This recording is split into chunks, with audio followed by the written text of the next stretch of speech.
अपने पार्ट 2 की बात करेंगे, यानी रेशम मार्ग सिल्क रूट से जुड़ती दुनिया। या तो रेशम मार्ग कह दो या सिल्क रूट कह दो। तो देखो, रेशम मार्ग कहाँ कहाँ तक जुड़ा हुआ था, इसके बारे में अपन विस्तार से पढ़ते हैं कि आधुनिक काल से पहले के युग में, यानी आधुनिक काल से, एक बार देखिए, आधुनिक काल से पहले के युग में दुनिया दूर दूर स्थित भागों के बीच व्यापारिक और सांस्कृतिक संपर्कों सबसे जीवंत उदाहरण सिल्क मार्ग के रूप में दिखाई पड़ता है। ये चीज़ यहाँ पर इम्पोर्टेंट है कि आधुनिक काल से पहले भी है, यानी जो रेशम मार्ग कह सकते हैं या सिल्क मार्ग कह सकते हैं अपने, तो लोगों का है व्यापार और सांस्कृतिक दृष्टि से आपस में जुड़े हुआ था। तो ये दोनों अच्छे उदाहरण है कि इससे लोगों का आना जाना होता रहता था।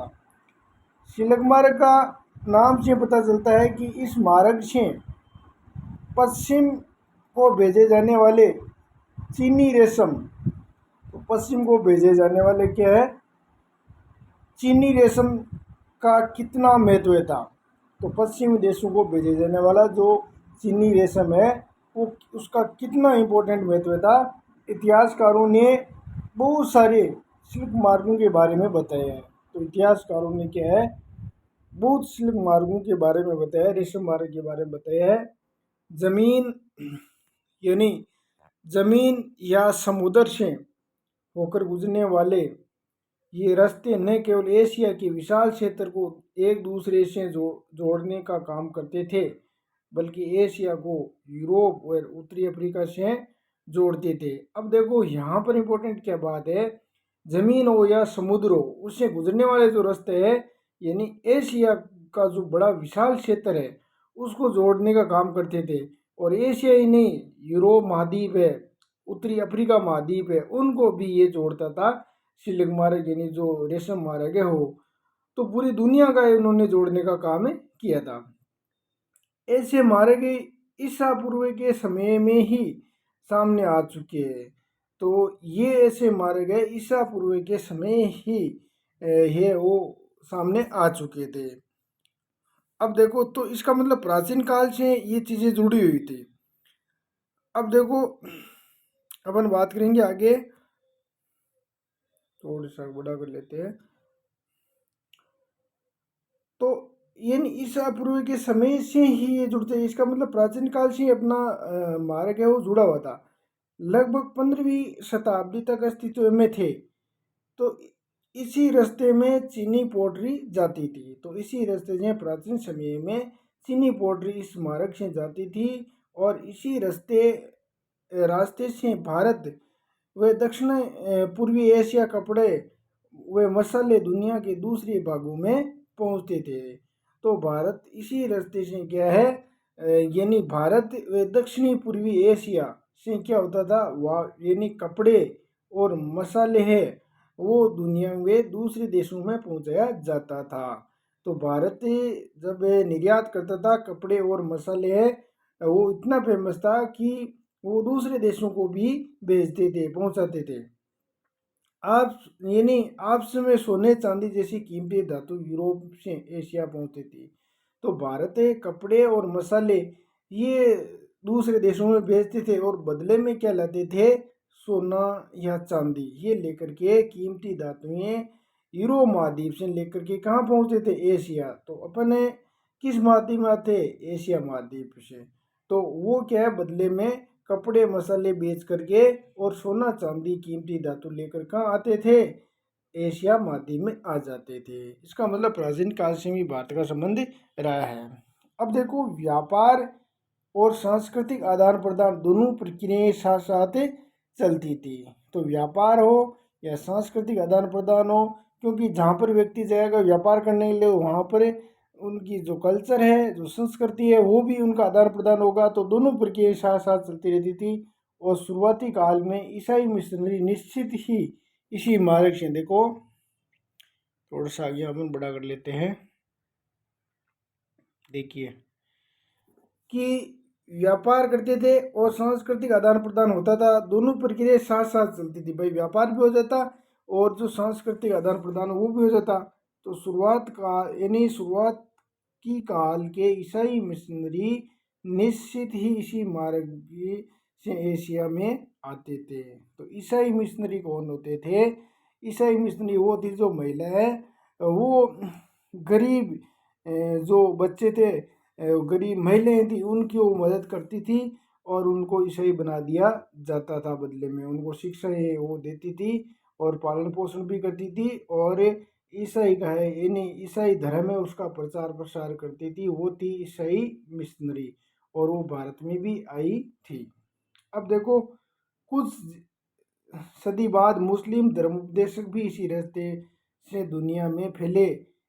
इस यानी मुस्लिम धर्मोपदेशक भी इसी रास्ते से दुनिया में फैले, यानी जो मुस्लिम है, जो मध्य एशिया से आए थे, ईरान उससे, तो वो लोग हैं इसी रास्ते से अपने धर्म को फैलाया था। इससे भी बहुत पहले पूर्वी भारत में उपजा बौद्ध धर्म, यानी इससे पहले है बौद्ध धर्म सिलक मार्ग की विविध शाखाओं से कई दिशाओं में फैल चुका था। तो भारत की बात करें ना, बौद्ध धर्म, ये बौद्ध धर्म में 6वीं सदी ईसा पूर्व का है। तो उस समय जो बौद्ध धर्म है, महात्मा बुद्ध उसका प्रमुख था, संस्थापक। तो मतलब ये क्या है, उस समय काफ़ी फैला था बौद्ध धर्म, यानी इसी रास्ते से बौद्ध धर्म का यानी जो पड़ोसी देशों में वहाँ पर प्रचार हुआ था। तो ये देखो कितना मार्ग अच्छा था, और उस मार्ग से किस तरह यहाँ पर संस्कृति है, व्यापार है, और वस्तुओं का आदान प्रदान किस तरह होता था। अब देखो अपन आगे बात करते हैं कि भोजन की यात्रा और स्पेगेटी और आलू। तो देखो इसके बारे में बढ़ते अपन। हमारे खाद्य पदार्थ दूर देशों के बीच सांस्कृतिक आदान प्रदान कई उदाहरणें पेश करते हैं। तो खाद्य पदार्थ है दूर के देशों में बीच में सांस्कृतिक आदान प्रदान भी कई उदाहरण से मिल जाते हैं। जब भी व्यापारी और मुसाफिर किसी नए देश में जाते थे, जाने अनजाने वे नई फसलों के बीज बो आते थे। तो अच्छा, ये हमारे देश की व्यापारी है, वो दूसरे देश में जाते तो वहाँ पर नई फसलों के बीज बो देते थे। संभव है ये दुनिया के विभिन्न भागों में मिलने वाले झटपट तैयार होने वाले खाद्य पदार्थ के भी साझा स्रोत रहे। तो ऐसी वो फसलों का उनको ज्ञान हो जाता था कि झटपट जल्दी वो तैयार पकने वाली फसलों खाद्य पदार्थों के बारे में उनको ज्ञान हो जाता था। आइए इस पे खेती और नूडल्स का ही उदाहरण दे। ये देखो इसमें एक खाद्य पदार्थ है, ये स्पेगेटी, जो जल्दी ही तैयार हो जाता था, झटपट में, ज़्यादा उसमें समय नहीं लगता था। तो उसका ज्ञान हुआ था भारतीयों को। अब देखिए, माना जाता है कि यानी नूडल्स चीन से पश्चिम में पहुंचे थे। ये जो है ना नूडल्स, ये कहाँ से पहुंचे? चीन से पश्चिम में पहुंचे। आगे देखिए, जो नूडल्स है वो चीन से कहाँ पहुंचे? पश्चिम में पहुंचे थे। तो आगे इसमें देखिए, आप देख सकते हो। तो चीन से कहाँ पहुंचे थे? पश्चिमी क्षेत्र में पहुंचे थे, और उन्होंने स्पेगेटी का जन्म हुआ था। तो यहाँ पर ही ये खाद्य पदार्थ है स्पेगेटी, वो उनका जन्म हुआ। और यहाँ संभव है कि पास्ता अरब यात्रियों के साथ 5वीं सदी में सिसिली पहुंचा। तो ये एक नया है, और है क्या? पास्ता, वो भी अरब यात्री है, उसके साथ 5वीं सदी में सिसिली में पहुंचा, जो इटली का ही एक टापू है। तो ये जो पास्ता अरब यात्रियों के साथ 5वीं सदी में कहाँ पहुंचा? सिसिली में पहुंचा। और सिसिली कहाँ है? इटली। तो इटली का एक टापू है। टापू होता है जहाँ पर चारों ओर क्या होता है? पानी होता है, वो होता है टापू। इस तरह के आहार भारत और जापान में भी पाए जाते हैं। तो इस तरह के कई आहार या भोजन है वो जापान और भारत में भी पाए जाते हैं। इसलिए हो सकता है कि हम कभी ये नहीं जान सके कि उनका जन्म कैसे हुआ होगा, फिर भी इन अनुमानों के आधार पर इतना ज़रूर कहा जा सकता है कि आधुनिक काल से पहले भी इन दूर देशों के बीच, देखिए भाई, इन दूर देशों के बीच में सांस्कृतिक लेन देन चलता रहा होगा। कब? आधुनिक, यानी देखिए आप एक बार फिर देख लीजिए कि आधुनिक काल से पहले भी दूर देशों के बीच में सांस्कृतिक लेन देन चलता रहा होगा। तो ये प्राचीन समय में भी अपना लेन देन चल रहा था। अब देखो यहाँ पर ये इम्पोर्टेंट है, आलू, सोया, मूंगफली, मक्का, टमाटर, मिर्चें, शकरकंदे और ऐसे बहुत सारे दूसरे खाद्य पदार्थ लगभग 500 साल पहले हमारे पूर्वजों के पास नहीं थे। तो देखो अपन यहाँ कह सकते हैं कि कौन से खाद्य पदार्थ है कि 500 साल पहले हमारे पूर्वजों के पास नहीं थे। तो इसमें आपका आ जाएगा आलू, सोया, मूंगफली, मक्का, टमाटर, मिर्चें, शकरकंदे। तो ऐसे ये खाद्य पदार्थ अपन कह सकते हैं दूसरे देशों से ही आए हैं। तो उनका ज्ञान हमारे पूर्वजों को नहीं था, तो इनका ज्ञान हुआ था। ये खाद्य पदार्थ यूरोप और एशिया में तब पहुँचे जब क्रिस्टोफर कोलंबस, यानी जब ये देखो यहाँ पर इम्पोर्टेंट है ये क्रिस्टोफर कोलंबस। तो इसके बारे में देखते हैं अपने। ये देखो आपको एक बार चित्र देख लेते हैं अपन, है ना। ये देखो आपको चित्र दिखाई दे रहा है ना, ये देखो ये मुलाकात कर रहा है, क्या लेकर के आया है देखिए इसमें कि वेनिस एवं पूर्वी विश्व में आए व्यापारी चीज़ों के अदला बदली करते हुए, और मार्को पोलो, ये जो दे रखा है ना मार्को पोलो, और बुक ऑफ मार्वल्स 15वीं सदी का ये चित्र दे रखा है। तो मार्को पोलो यहाँ आए थे ये, तो इस तरह ये चित्र के माध्यम से ये दिखाया गया है। आगे देखो क्रिस्टोफर कोलंबस कौन है, इसके बारे में देखो अपन पढ़ते हैं। देखो यानी ये जो आया है ना अभी क्रिस्टोफर कोलंबस, ये गलती से अज्ञात मादी में पहुंच गया था। तो देखो अपन बात करेंगे क्रिस्टोफर, देखो ये गलती से अज्ञात मादी में पहुंच गया था, जिन्हें बाद में अमेरिका के नाम से जाने जाने लगा था। तो ये जो अपन अभी देखा ना, अभी पढ़ा है ये क्रिस्टोफर कोलंबस, तो वो जाना चाहते, देखो जहाँ पर वो जाना चाहते थे वहाँ पर नहीं पहुँचा। वो कहाँ पहुँच गया? गलती से अज्ञात महाद्वीप, अज्ञात का मतलब अमेरिका में पहुँच गया था, अमेरिका महाद्वीप में। और ये अमेरिका का मतलब है उत्तरी अमेरिका और दक्षिणी अमेरिका और कैरिबियन द्वीप समूह से है। यानी जो अमेरिका के नाम से जाना जाता है उत्तरी अमेरिका, दक्षिण अमेरिका और कैरिबियन द्वीप समूह में ये पहुँच गया था। कौन है? Christopher Columbus. दरअसल हमारे बहुत सारे खाद्य पदार्थ अमेरिका के मूल निवासी यानी अमेरिकन रेडियन से हमारे पास आए थे। तो वो ज़्यादातर जो खाद्य पदार्थ है मूल निवासी है यानी अमेरिकन इंडियन से हमारे पास आए थे। अब देखो कई बार नई फसलों के आने से जीवन में ज़मीन आसमान का फर्क आ जाता है। जब नई फसलें आ जाती है उसमें ज़मीन और आसमान का फर्क हो जाता है। साधारण से आलू का इस्तेमाल शुरू करने पर यूरोप के गरीबों की ज़िंदगी आमूल रूप से बदल गई। अब देखो जहाँ पर यूरोप में क्या है कि आलू का प्रयोग हुआ, तो आलू एक ऐसा सस्ता खाद्य पदार्थ है जिससे क्या है कि गरीबों की ज़िंदगी में काफ़ी बदलाव आया था। तो ये सब को लोगों को उपलब्ध हो गया था, गरीब लोगों को, और इनका भोजन बेहतर हो गया। तो यूरोप के लोगों में इनका काफ़ी सुधार हुआ था। आलू है तो वो गरीब लोगों को मिलने लग गया क्योंकि सस्ता भी था, तो बेहतर भोजन में वो काम में लेने लग गए थे। इनकी औसत उम्र बढ़ने लगी थी, यूरोपीय वासियों की औसत उम्र बढ़ने लगी थी। आयरलैंड के गरीब काश्तकार तो आलू पर इस हद तक निर्भर हो चुके थे कि जब 1840 में दशक में मध्य में किसी बीमारी के कारण आलू की फसल खराब हो गई तो लाखों लोग भूखमरी के कारण मौत में मुँह चले गए। नहीं, यहाँ की जनता आयरलैंड में गरीब काश्तकार जो लोग थे वो इतना इस आलू पर निर्भर हो गए 1840 में कि एक बार यहाँ पर बीमारी फैल गई थी और फसल खराब हो गई थी। इसकी वजह से लोग हैं भूखमरी के कारण यहाँ पर मौत हो गई थी। तो आलू पर कह सकते हैं कि यहाँ पर इतना निर्भर हो गए थे जिसके कारण ये आलू न मिलने के कारण भूखमरी का मतलब भूखे रहने की वजह से उनकी मौत हो गई। तो आलू पर इतना ये निर्भर हो गए थे। आगे देखो विजय बीमारी और व्यापार, इससे देखो किस तरह संघर्ष होता है। विजय और बीमारी और व्यापार में देखो क्या संबंध है। इस 16वीं सदी में जब यूरोपीय जहाजों ने एशिया का समुद्री रास्ता ढूंढ लिया, कि 16वीं सदी में जब यूरोपीय जहाजों ने क्या एशिया का समुद्री मार्ग है वो ढूंढ लिया था 16वीं सदी में, और वे पश्चिमी सागर को पार करते हुए अमेरिका तक पहुँचे। तो पश्चिमी सागर को पार करते कहाँ पहुँचे, अमेरिका पहुँच चुके। तो पूर्व आधुनिक विश्व बहुत छोटा सा दिखाई देने लगा था।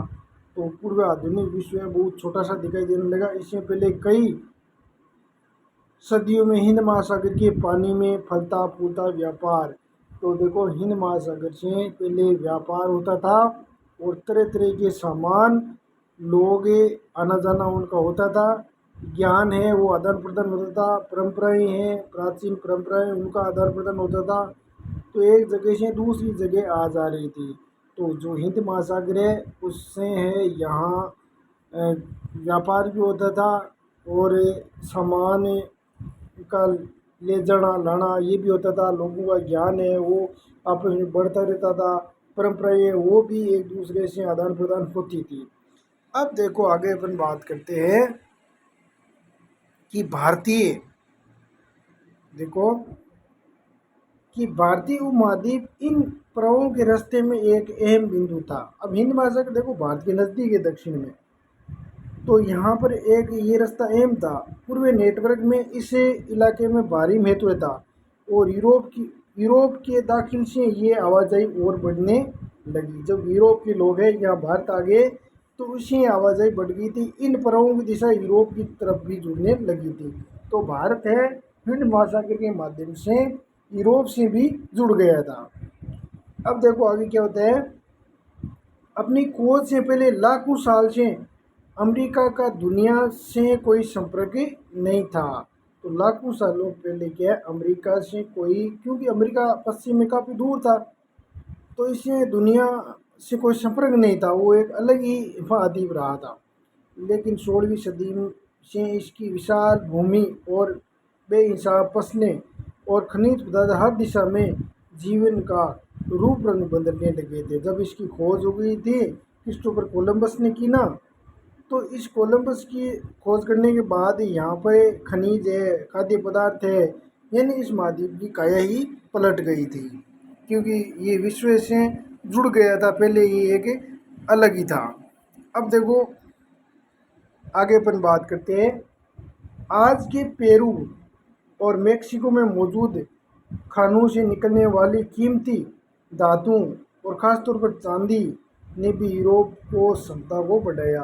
अब देखो यहाँ पर पेरू तट है, मेक्सिको है, उससे क्या है कि खानों से क्या निकलने लग गया था, कीमती धातु निकल गई थी। कीमती धातु मतलब जैसे चांदी है, तो यहाँ से यूरोप है वो काफ़ी संपन्न हो गया था। इससे सब काफ़ी इस खनिज क्षमता से उनको फ़ायदा हुआ था यूरोप वासियों को, और पश्चिम एशिया के साथ होने वाले इसके व्यापार को गति प्रदान की। पश्चिमी एशिया के साथ भी व्यापार की गति मिली और 17वीं सदी के आते आते पूरे यूरोप में दक्षिणी अमेरिका की धन संपदा के बारे में तरह तरह की किस्से बनने लगे थे। तो 17वीं सदी के आते आते यूरोप में दक्षिणी अमेरिका के धन संपदा उसके बारे में भी ज्ञान होने लग गया था। उन्हें किंवदंतियों की बदौलत वहाँ के लोग एल यानी एल डोराडो को सोने का शेर मानने लगे थे। तो ऐसी किंवदंतियाँ कहानी है कि वहाँ पर एल जो दे रहेगा ना एल डोराडो, वहाँ पर एक सोने का शेर मान लगे, यहाँ पर सोना अधिक दिखाई देता है। कहाँ पर, एल डेरोडो। और इसकी खोज में बहुत सारे खोजी अभियान शुरू किए कि भाई सोना मिलेगा, सोना काफ़ी कीमती होता है। तो यहाँ एल डोराडो का सोने का शेर मिलते ही यहाँ पर नए नए अभियान से खोज है वो शुरू कर दी गई थी। अब देखो आगे क्या होता है कि 16वीं सदी के मध्य तक आते आते पुर्तगाली और स्पेनिश सेनाओं की विजय का सिलसिला शुरू हो गया था। तो 16वीं मध्य तक का मतलब क्या है, यानी आप कह सकते हो 16वीं सदी के मध्य का मतलब 1550 के आसपास। ये आप ले सकते हो यहाँ पर, है ना।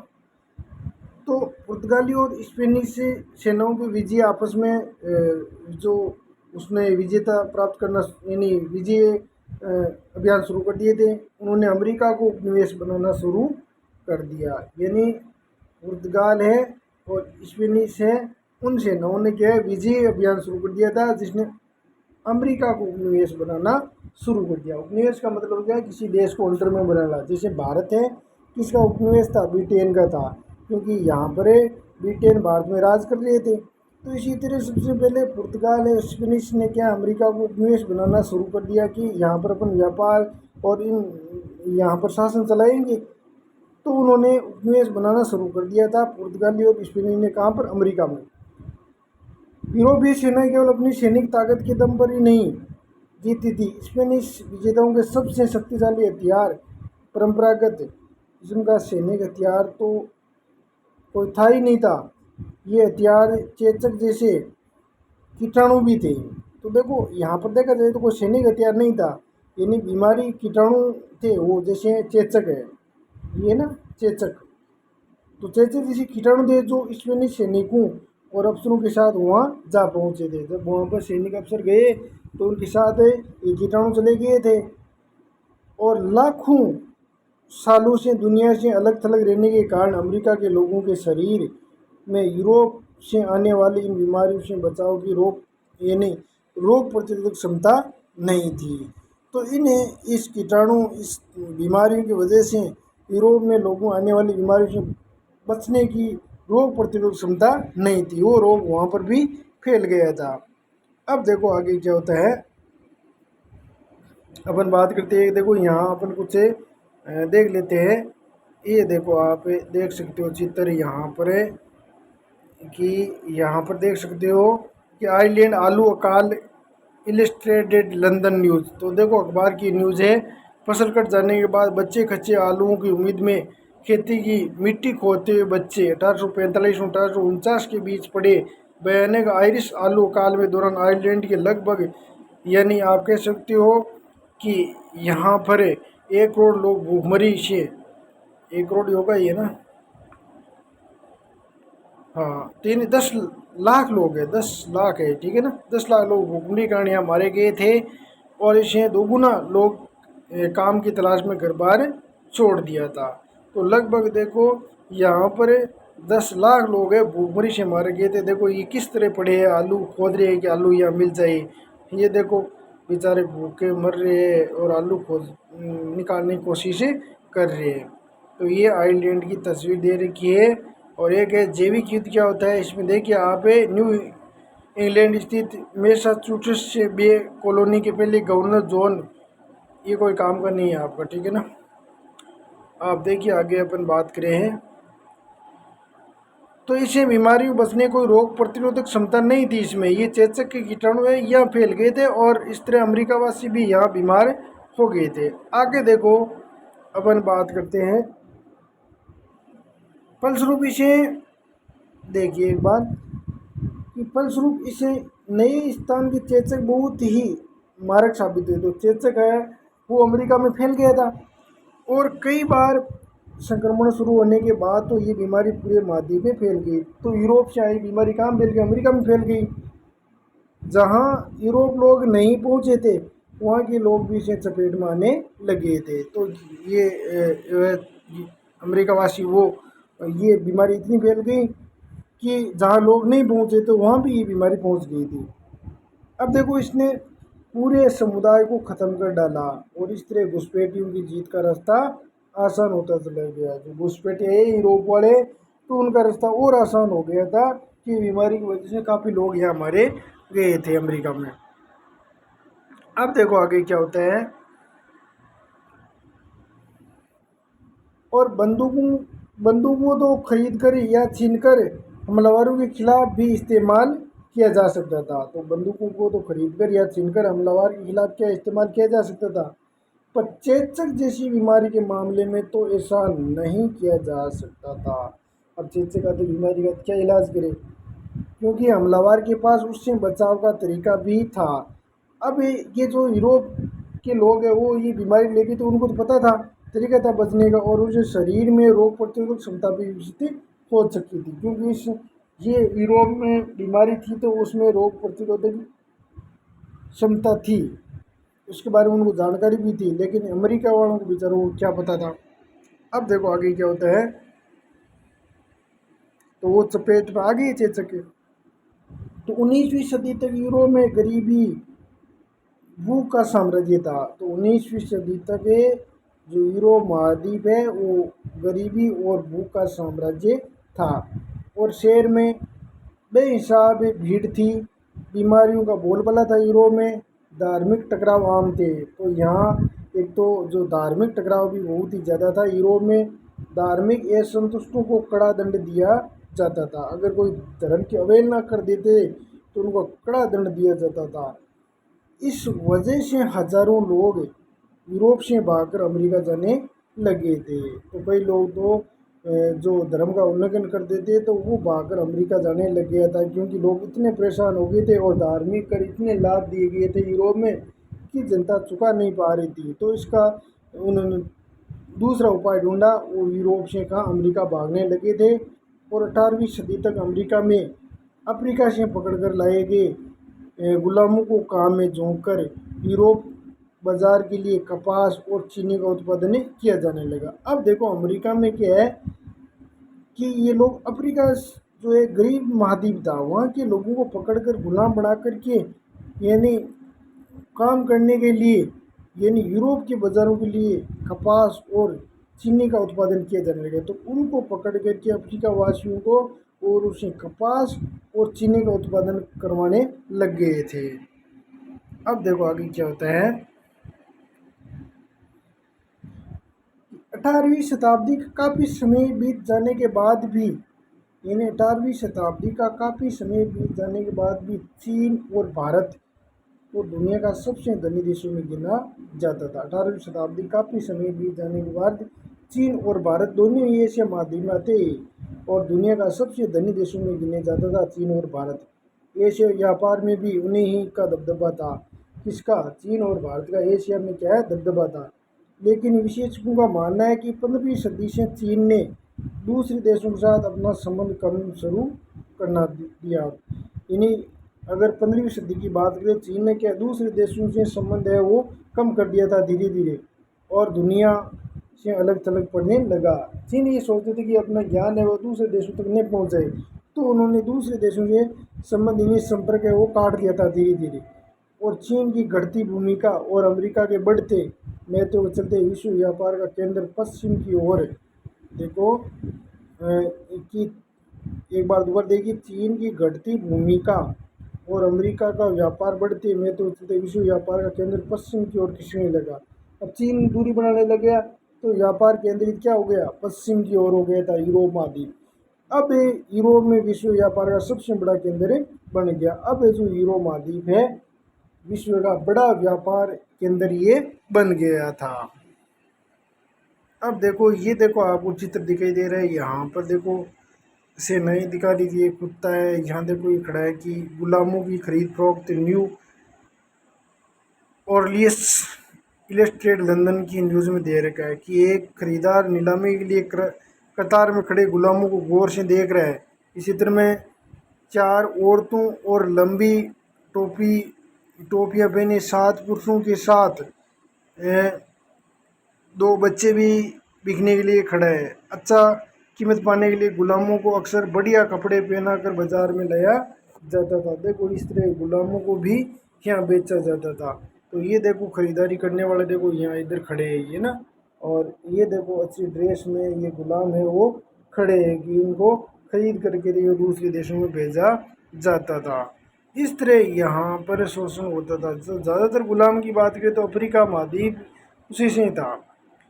अब देखो अपने कल अगला चैप्टर अपने पढ़ेंगे। धन्यवाद, शेयर और सब्सक्राइब करिए ज़्यादा से ज़्यादा ताकि अधिक से अधिक बच्चों को क्या हो, फ़ायदा हो।